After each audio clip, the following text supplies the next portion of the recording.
Have you ever wondered who the strongest avatar is in the entire Avatar universe? From Avatar: The Last Airbender to The Legend of Korra, we're here to rank the most powerful avatars.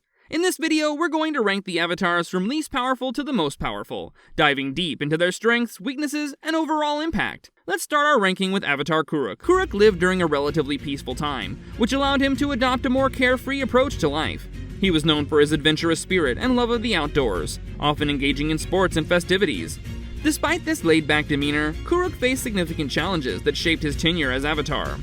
Kuruk was a formidable waterbender, excelling in combat and demonstrating remarkable strength. He was not only skilled in manipulating water, but also adept in utilizing it strategically during battles. One of his notable strengths was his ability to connect with the spiritual realm. This connection, however, became both a strength and a burden. Imagine being able to sense and interact with spirits, using this ability to protect and guide others. Kuruk's prowess in combat and his spiritual awareness made him a respected and powerful avatar. Kuruk's major battles were with dark spirits, which took a severe toll on his health and longevity. These relentless encounters drained him physically and spiritually. It's like constantly fighting an unseen enemy that wears you down bit by bit. Kuruk's focus on combating these spirits meant he often neglected other avatar duties, leading to imbalances that he would struggle to address. His early death is a testament to the toll these battles took on him, cutting his promising life and career short. Despite his prowess, Kuruk's legacy is overshadowed by his struggles with dark spirits and his short lifespan. Unlike the other avatars who left behind monumental achievements and societal progress, Kuruk is remembered more for his personal battles. His story serves as a reminder of the heavy burdens an avatar carries.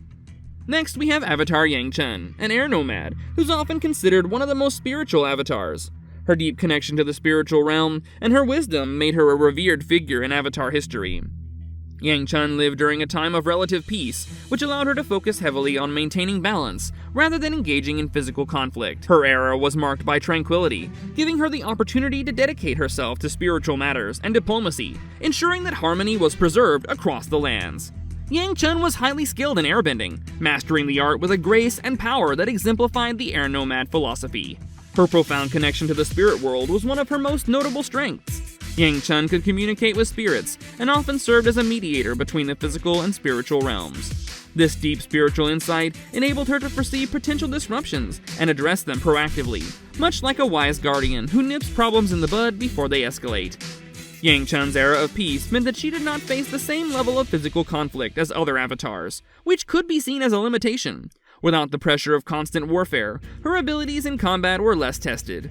It's like being an excellent driver who never encounters bad weather. Your skills are there, but they're rarely pushed to the limit. At number 5, we have Avatar Roku, Aang's immediate predecessor from the Fire Nation. His story is one of friendship, duty, and ultimately, tragic failure. Roku's time as Avatar was marked by the rise of Fire Lord Sozin and the beginning of the 100-Year War. Born in the Fire Nation, Roku grew up during a time of peace, but his reign was marred by Sozin's growing ambitions. Their close friendship turned into a bitter conflict, as Sozin's desire for conquest grew. Roku was proficient in all 4 elements and had a strong sense of duty. His mastery of firebending was expected, but he also excelled in water, earth, and airbending. Roku's sense of responsibility was unwavering. In Avatar: The Last Airbender, we see his dedication when he confronts the volcanic eruption threatening his home. He battles a volcano, showcasing his incredible bending skills and commitment to protecting his people. Roku's wisdom and experience also made him a valuable mentor to Aang, offering guidance and support from the spirit world. Despite his abilities, Roku struggled to prevent Sozin's ambitions from spiraling into a full-blown war. His close friendship with Sozin clouded his judgment, leading to hesitation at critical moments. In the Avatar and the Fire Lord, we witness Roku's internal conflict as he tries to stop Sozin, but ultimately cannot bring himself to eliminate his former friend. It's like knowing a storm is coming, but being unable to close the shutters in time. Roku's failure to act decisively had catastrophic consequences. Avatar Kyoshi, the formidable Earth Kingdom avatar, is next on our list. Known for her exceptional strength and uncompromising sense of justice, Kyoshi's story is one of power and resilience. Kyoshi is one of the longest living avatars, living for an impressive 230 years. Her tenure was marked by her exceptional earthbending skills and her no-nonsense approach to justice. Born in the Earth Kingdom, Kyoshi's early life was filled with hardship, shaping her into the fierce and determined leader that she became. Kyoshi was an incredibly powerful earthbender. One of her most legendary feats was creating Kyoshi Island by separating it from the mainland to protect her people from invaders. This monumental act of bending not only showcased her immense strength, but also her strategic mind. Additionally, Kyoshi founded the Kyoshi Warriors, an elite group of female fighters who embodied her ideals of strength and justice.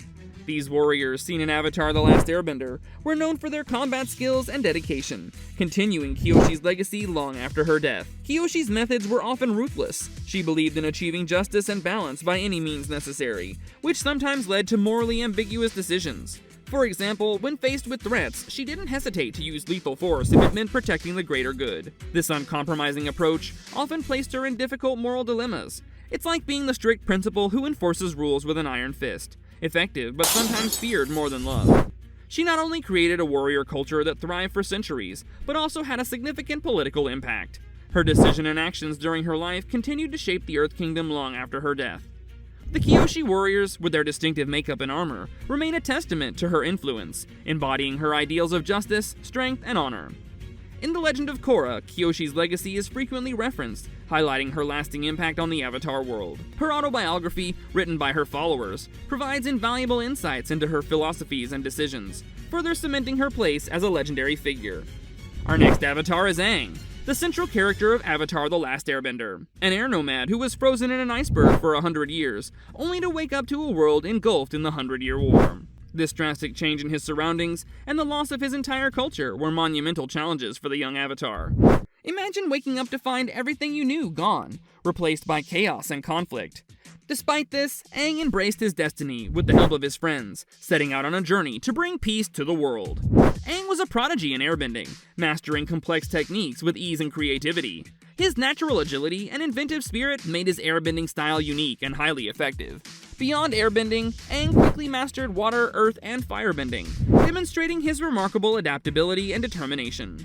His use of the Avatar state, which allowed him to channel the power and knowledge of all the past Avatars, was incredibly powerful. One of the most iconic moments showcasing his strength is during the final battle with Fire Lord Ozai, where Aang uses energy bending to strip Ozai of his bending abilities, a peaceful yet decisive end to the war. Aang's pacifist nature, deeply rooted in his air nomad upbringing, often made it difficult for him to take decisive actions, especially when it involved violence. This inner conflict was most evident in his struggles with the decision to kill Fire Lord Ozai. Aang's reluctance to take a life, even in the face of immense pressure, showcased his moral integrity, but also posed significant challenges. Imagine trying to win a battle without fighting. Aang's commitment to peace was both his greatest strength and his most significant hurdle. He ended the 100-Year War, bringing long-awaited peace to a war-torn world. His efforts didn't stop there, though. Aang, along with his friends, founded Republic City, a place where benders and non-benders from all nations could live together in harmony. His legacy also includes the Air Acolytes and the restoration of air nomad culture, ensuring his heritage lived on. In The Legend of Korra, Aang's influence is still felt, guiding the new Avatar and shaping the world after his passing. Topping our list is Avatar Korra, the fierce and resilient protagonist of The Legend of Korra. Korra hails from the Southern Water Tribe and faced numerous challenges in a rapidly modernizing world. Unlike Aang, who was initially reluctant about his role, Korra embraced her destiny with fervor. From a young age, she displayed remarkable bending abilities, mastering water, earth, and firebending even before her formal training began. Her journey took place in an era where technology and societal changes posed new challenges for the Avatar. Korra was highly skilled in all four elements, showcasing her prodigious talents from a young age. Her physical prowess and combat skills were extraordinary, often leaving her opponents in awe. But beyond her bending abilities, Korra had a strong connection to the spirit world. One of her most significant achievements was restoring the connection between humans and spirits, which had been severed for generations. This act was pivotal, as seen when she opened the spirit portals, allowing spirits and humans to coexist once more. Her determination and bravery were evident throughout her battles against formidable foes like Amon, Unalaq, and Zahir. Despite her strengths, Korra faced significant physical and emotional challenges. She endured severe injuries, including being poisoned by Zahir, which left her incapacitated for a long time. These experiences tested her resilience and resolve. Korra's journey to recovery was arduous, but she always managed to rise above her struggles. Her emotional growth, seen in her transition from a headstrong teenager to a wise and compassionate leader, is one of her most remarkable traits. Imagine being constantly pushed to your limits and still finding the strength to keep moving forward. That's Korra in a nutshell. And there you have it, fellow Avatar fans. While we can argue about who's the strongest, what really matters is the mark they left on the world, And let's be honest, they all did a better job than Sokka with a cactus. Who do you think is the most powerful avatar in Avatar and the Legend of Korra? Let us know in the comments below. Are you curious about the strongest avatars? Well, that's the subject of this other video. In the meantime, click on this other cool anime video to see it. Go ahead, click it.